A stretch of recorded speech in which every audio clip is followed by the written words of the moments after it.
Doesn't the air feel lighter in here now that Jim's gone? I don't know. Something about breathe. it I can breathe a little bit. I could breathe a little bit. I'm sorry, but that was the dumbest. I think he thought, hey, Brendan's been around for a few weeks. I haven't gotten a chance to really go after him yet. And he took an opening. I don't know. And obviously, as the subject of the attack, I'm going to feel this way. But I didn't feel like that was necessary. But I didn't feel like that was. Welcome to his world. It was weird. It was weird because of the teams and the alliances that just formed in the middle of that discussion. Yeah. I thought this was something that you and I were in agreement on because of the whole Heim Bloom YouTube thing and everyone thinks Heim Bloom was pulling all the strings. I'm the one who's saying if you have a prediction and you're wrong, it's not the end of the world. I think what happened here is the cat didn't even believe what he was saying. Possibly. Because he saw there was a chance to try and get me, so he went on the offensive. I think you can understand there's room for nuance to say, look, I've teetered below that halfway point of 50%.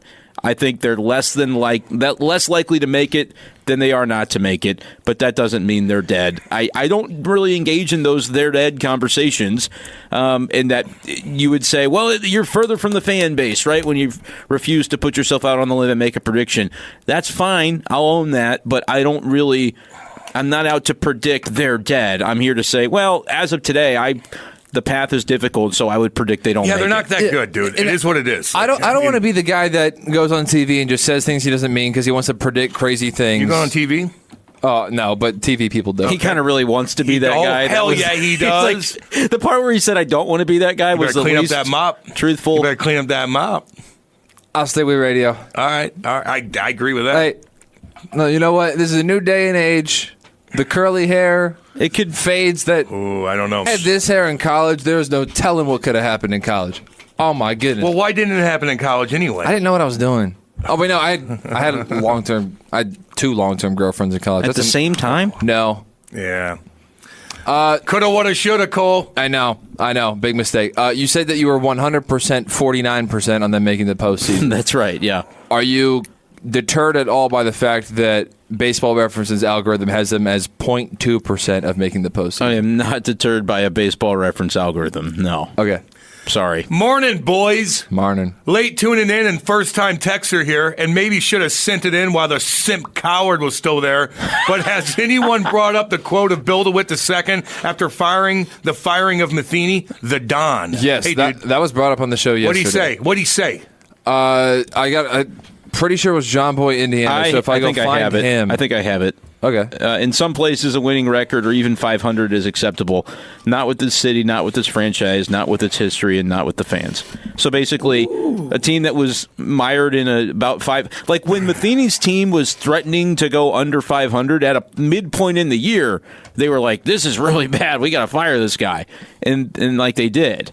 Whereas, obviously now they're in a much worse spot. They had a full losing season, and they're right now feels maybe destined for another one, and so people are making that comparison. Are you comparing the Cardinals to the Blues, what the Blues just did of extending Drew Bannister? Interesting.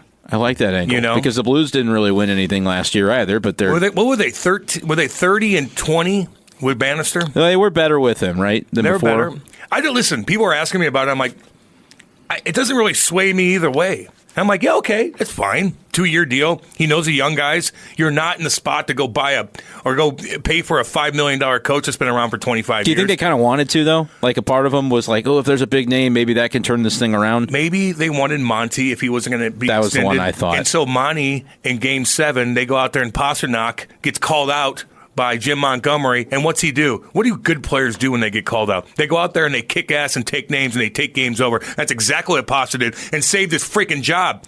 So maybe they're waiting for that and like, okay, now we'll sign you for 2 extra years. That's what I think it was. I think the Bruins won that series and they said, okay, he's not going anywhere. He ain't going nowhere. But and if you're Drew Bannister, you might even kind of have an inkling that was the deal a little Business. bit. But you know what? This is now his opportunity to kind of disprove the narrative of, all right, he's kind of like a bridge coach, right? He's the coach until we're really ready to get things going. He's got a chance to disprove all of that and kind of it doesn't fine. Let's see what he could do. Exactly. Like they're not in a spot right now to even need a guy that expensive that's probably been around. Drew Bannister's going to do a good job, man. You got Steve out there. You got Mike Weber who who I played with in Windsor and in Windsor in the OHL, and he's kind of turned around that D-core. Like they're kind of right there, and so I just don't mind it. People are bashing Drew Bannister. They're like, he doesn't even talk. How could he possibly get the guys going? Dude, you don't know. You don't know what he's saying. You do not know what he's saying between periods. You're not in there. And I did talk to the guys on that road trip, and I go, what's up with Drew, man? He seems like such a stoic, quiet guy. He's like, not when he gets pissed. And I'm like, okay, so there's something else to it, man. He gives you something when we see, and he does something else in the locker room. And that's with a lot of different coaches, man. You want to hear Armstrong talk about it? Oh, yeah. All right, here's Doug Armstrong on the expectations for Bannister. I think a lot of it is where you're at in your organization, at what point. I think that you have to, where we're at, we want to win. There's no question we want to win. We want to give veteran players the opportunity to have success and input younger players. I think that's different than where a different team is. And so I think each coach has to understand where the organization is at. But you can make massive changes quickly internally, and that's everyone's job to do that. But I think it's changed. I think there's communication things that are necessary. But at the end of the day, I also think that I do go back to like owners own, managers manage, coaches coach, and players play. And I think there has to be a collaboration at some point. But ultimately, everyone has to do their specific job to the best they can do, and not be overly concerned with walking into other people's areas. He knows a lot of these young guys, man, and a lot of these young guys are going to get a nice big chance this year, a shot. And you fire Berube. You get Bannister, then Bannister's gone. Then you hire somebody else. Like, that's a cluster F and a half. Let's see what he can do. You know what I mean? He knows the guys. They turned around a bit. They went in a different direction. There were a lot of areas more positive. The 5-on-5 play needs to be better. But you guys got like Jake Neighbors and some of these young guys that filled in the mix, and they're doing pretty damn good. And I'm not saying that's what Drew Bannister's the big reason why, but there's some reason for it. Like, they're playing better under him. I don't mind it. 2-year extension, let's go. I'm kind of interested, though, because Army says there that, this is a franchise, this is an organization that's wanting to win. We expect to win. Do they have the pieces in place to do that? Because I think you could make the case that the Bannister move, in part, is sort of because they are in that middle zone where they got to figure out what they have in some of these young guys and some of the young guys that haven't even gotten here yet that are going to develop and be part of the picture. Like, do you think they can win in like this coming season, or is it going to take a lot? They can make the playoffs. Yeah, well, that's what you're looking at. Anybody dude. Can in this league. Well, except for half. Yeah, I get you. Gino, anybody can besides half the teams. You know what I mean? So you could say like there's so many teams that make it, but half don't. So it's still pretty tough. And I think they are 1 or 2 pieces away, not monster pieces, but I think you can mix and match and make a trade. Army's done this before. I'm not overly excited on what this team's going to do next year, but on the other hand, if you look at it, like they were just a couple pieces away from making the playoffs and have Jordan Binnington get hot and maybe a win around. That's where they're at right now. Yeah. Okay? That's where they're at right now. If you could just squeak in, see what happens, I get it. You just have to accept that. In 2 years, when some of these other young kids come into the mix and they figure it out, then we're going to be talking differently. No, you don't just get in like the Toronto Maple Leafs. We need to win some rounds. But right now, you're like, no, let's get in. And I think he, he could help doing that. And maybe Army needs to pick out a couple guys and make a couple little moves here and there. But I don't think they're that far off. Yeah, I really don't. Gino does not like what he's hearing. He says on the Out of Exchange Kirkwood text line, expect exceptional. The extension of Bannister is the Blues admitting that they are in a 2 to 3 year rebuild. In translation from Army's speech, Bannister is going to be here because we suck, and I'm not paying a big name coach for a rebuild. Okay, that's the way a lot of people feel about it. And so I just wonder, like, perception is, yeah, this feels like a bridge to when we can actually care about this thing again. And I don't think I would go that far. And it sounds like Army said, I liked where he said, look, you can make a lot of changes internally quickly. Like, it can happen fast. But I think that puts the onus on him a little bit to shake the roster up. I think make some moves. He's got work to do. He does. Good thing we got the second pick. No, 16th overall. That's right. It's a lottery. You don't always win. You never don't do. always the win Blues a lottery. Never win that damn thing. I'm glad San Jose is going to get that Celebrini, though. Although he's not going to be able to afford a 2-bedroom house up there until he signs his next contract. Is San Jose pretty pricey? Oh, pretty tough. Number 1 in the United States, baby. It's tough out there. Why? Is it the weather? Is it just nice weather? It's California. Mild? It's California. It's a wealthy part of California. Gonna raise It's not that Sacramento. trivia question from You know what I mean? Brendan's. Go ahead. Yeah, no, it's number one, isn't it, Cole? Are you scouting for Is trivia? it number one? No, that was going to be a trivia question. I wanted to see if Brendan was paying attention. To what? Who won the Who lottery? won the lottery last night? Ooh, I wonder if I would have gotten that because I know that people were hoping San Jose would, so I probably might have landed on them as a guess. But I don't know. I'm glad we don't have to find out because if I had gotten it wrong, it would have been embarrassing. I'll steal one of Kat's questions and give it to you. There you go. Oh man, Hockey Bob's going crazy on here. And Don't forget to write down for Cam, name a baseball player. You have to. That's actually literally Brendan the first Donovan. question is name a baseball player. Oh, let's see here. I think I should nominate Jim Cat Hayes to be my personal tipper since he'd tip a blade of grass if it moves properly. Just because someone works in no way mean they are tippable. A fool and his money are soon parted. Hey, Cat, if you give me every dime you irresponsibly used to tip, I can invest it for you. Oh, my God. Of all the money I tipped out people over the years, ooh, man, I don't mind doing it. Just work a little quicker for me. Island time, baby. Work a little quicker for me. They can't do it. They can. They're all in shape. So, Cam, are you more or less whiny when you get wasted? No, I'm a pretty fun drunk. Just so you know. Okay. It is what it is. How about the NHL playoffs? Oh, yeah, Cat, what happened to your Knicks? NHL playoffs are out of control right now, doing crazy stuff. People in Toronto, like Mitchie Marnie, who didn't really do much, comes out and says, we're treated like we're gods here. Like, oh, gods aren't built like 14-year-old boys, just so you know, homeboy. You want to be a god? Wow. No. They're not. You're built like a 14-year-old boy. You ain't no god. And you know what? If you want to be a god, you know what you need to do? You need to win. How about the game's advantage Ed had in game one? Unbelievable. And then dude. Panarin in game two? Did you see Jacob Trouba mishit whoever yesterday and goes Superman into the boards with his elbow? If he would have caught him, that was a 20-game suspension. Did you see that? I'm surprised he didn't break his freaking neck, dude.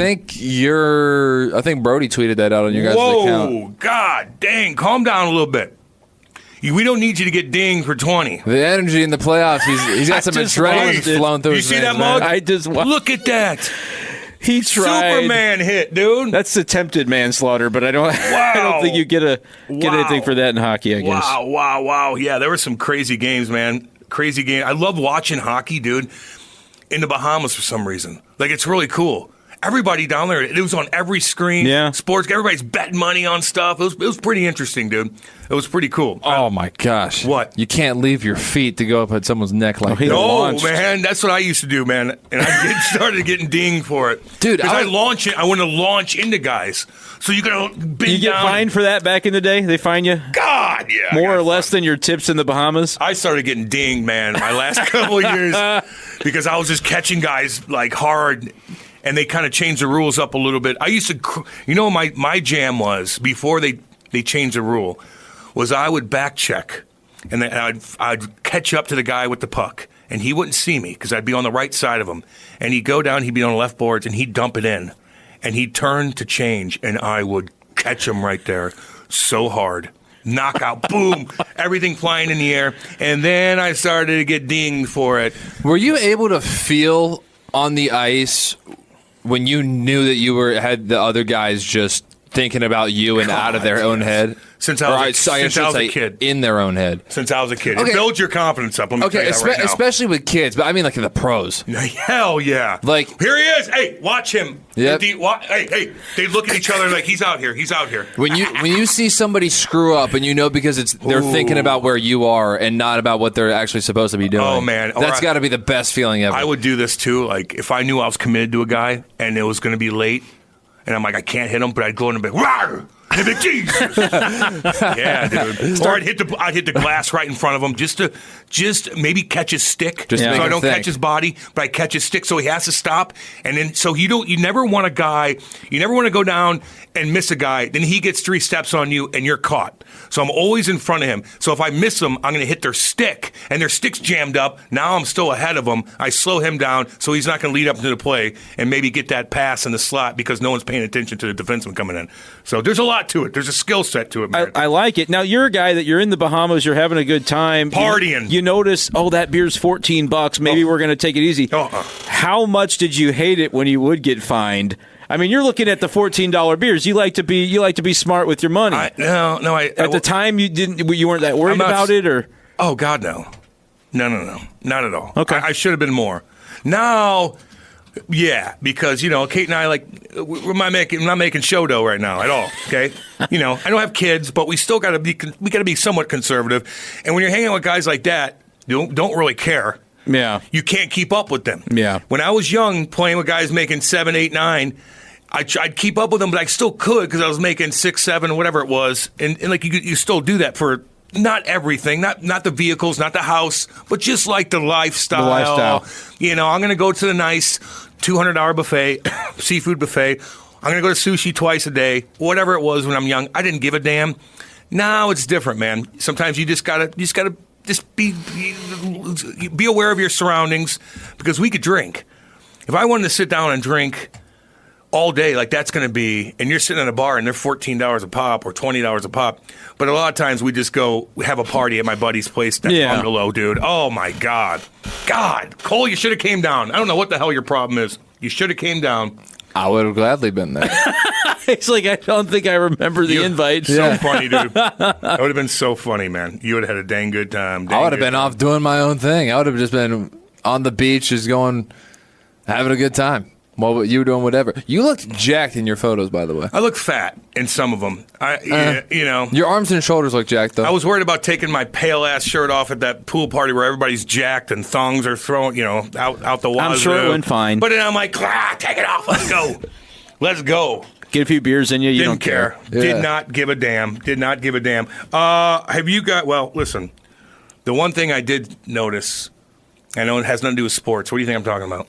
What's been going on the last couple of days, baby? Tornadoes. Good God almighty. Monsters. They're monsters. And they're coming. And they're coming again today. Yep. And they're going to hit. They are? Yes. Yeah, gosh dang right. The 4 out of 5, baby. Cardinal game is not starting at 1 or 12 or whatever. You will see. There will be a tornado in Arnold today or tonight. Shoot, man. Yeah, guaranteed, dude. Can they go back to North County? Mm-hmm. Well, they switch. They're going to go hit Hockey Bob. They're going to go up to St. Charles. They're going to go back to Hockey Bob. And they're going to go up to St. Charles. That's what's going to happen. They really like O'Fallon lately. They like O'Fallon. No, there's a couple in Sullivan rocked a couple. I saw. Went down. We woke up. EF1. Nothing hardcore. I don't have a basement, so Oh, you, man. I'm in a bad spot. Oh, you're out there. I'm in Melbourne. Oh. Well, I'll be here. Apparently, I'm going to be here until. No, it's going near you, Cole. I know. It's going to go in your direction, Cole. You better have a head on a swivel. I might have to go to the gym because I just bunker down to the locker room. Yeah, hang out. You're on any swingers down there at the Bahamas, Cam? Hang out with SoCo Jeff. Probably. Didn't even know it. Probably did. Didn't even know it. You know what I mean? Yeah. Probably did. Went into some people. I guess they follow Kate on social media. Oh yeah. So like, I heard you're here. I'm like, I didn't post anything. Oh, Kate did. Yeah, she follow my wife. They listen to Hot Take Central. That's all. Yeah, that could be it too. That could be it too. No, but you shared something on your social media from her Instagram story. That was later. That was like our last day. Gotcha. Yeah. So, Hockey Bob on 101 yesterday afternoon saying Will Ferrell wasn't in Wedding Crashers. Look it up. I've gotten multiple texts about that. About something that happened on another radio station that a listener said incorrectly, so people wanted to chirp him for. Okay. Yeah. Yep. They keep texting that in. So they were playing a trivia game on 101. To my understanding, I'm getting secondhand information. I was not listening. I was too busy listening to 590. But why'd you say it like that? Yeah, really. Because I don't know what I was doing. I was probably just listening to music or something. But apparently, Hockey Bob was correcting them on a trivia error that they did not actually make. He was like, "Oh no, Will Ferrell was not in Wedding Crashers." They looked it up. Yes, he was. Yes, he was. He did the funeral thing. I told you. You need to go to funerals and wheel chicks, man. He played Yeah. That's what he was talking. Remember, Mom? Meatloaf. Yeah. Oh, I didn't know. Yeah. Yeah, that's Wedding Crashers. I don't remember. Yeah, because I went to a funeral an older movie. recently. I went to a funeral. Why'd you laugh when you said that? Here's why. Because I went to a funeral recently, but I just said I was going out of town, and I said I'm going back home, and Cam's like, "Oh, you gonna like meet up with any old girls from home?" I'm like, "No, I'm going to a funeral." He's like, "Oh, don't pull a Wedding Crashers." And so that was we actually talked about the that genesis for the past couple. Yeah. Okay. What do you guys? He played Chaz Reinhold though. Oh, dude, what do you guys think of this? Austin Rivers on the Pat McAfee show. Do you see that? Yeah, I think he said. Can we listen to it? Can we listen to it? Because then. I'm scared about McAfee's crew, though, with Cousins. Oh, yeah, you're probably right on that. But here's the gist. So what's the gist of that? Austin Rivers said that NBA athletes are better than NFL athletes. And as an example, he said he can find 30 NBA players right now who could play in the NFL, but he could not find 30 NFL players who could play in the NBA. I don't know. The NFL is so effing hardcore, dude. I know. It is so hardcore, mean, nasty, dude. What position are they going to play? That's the question, right? Because that's why it works. What position? In basketball, to take an NFL player and have him come to basketball, you have to do all the basketball stuff. Football's more specialized. So if you have... You can run fast and go straight. You can catch a ball. Like you could be a receiver or a tight end. But you're missing one thing. You're missing the biggest thing. What's the big thing? Taking a gosh dang hit. You know, hardcore. I was late. You're late on it. I'm sorry. You're late on it. Bad. Taking the hit is everything, dude. Yeah.